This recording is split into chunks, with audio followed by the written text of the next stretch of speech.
ವೀಕ್ಷಕರ, ರಾಯಚೂರು ಜಿಲ್ಲೆ ದೇವದುರ್ಗ ತಾಲೂಕಿನ ಜಾಣಮರಡಿ ಗ್ರಾಮದಲ್ಲಿ ದಿನಾಂಕ 1-2-2026 ಭಾನುವಾರ ಶ್ರೀ ಕ್ಯಾದಗಿ ಯಲ್ಲಮ್ಮ ದೇವಿಯ ರಥೋತ್ಸವವು ಸಾವಿರಾರು ಭಕ್ತ ಸಾಗರದೊಂದಿಗೆ ವಿಜೃಂಭಣೆಯಿಂದ ನಡೆಯಿತು.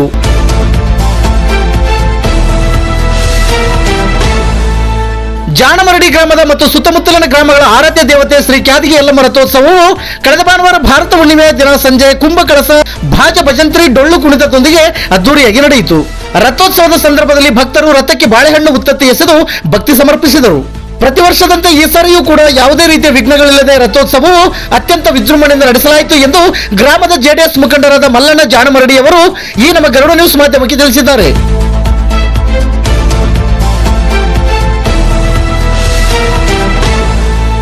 ನಿತ್ಯ ನಿರಂತರ ಸುದ್ದಿಗಾಗಿ ಗರುಡ ನ್ಯೂಸ್ ವೀಕ್ಷಿಸಿ. ಸುದ್ದಿ ನಿಮ್ಮದು, ಸದ್ದು ನಮ್ಮದು. ದೇವದುರ್ಗ ತಾಲೂಕು ವರದಿಗಾರರು ಶಿವಪುತ್ರಕ್ಕೆ. ಇದು ಗರುಡ ನ್ಯೂಸ್. ನಾನು ಮಲ್ಲೇಶ್ ಕಮತೂರು.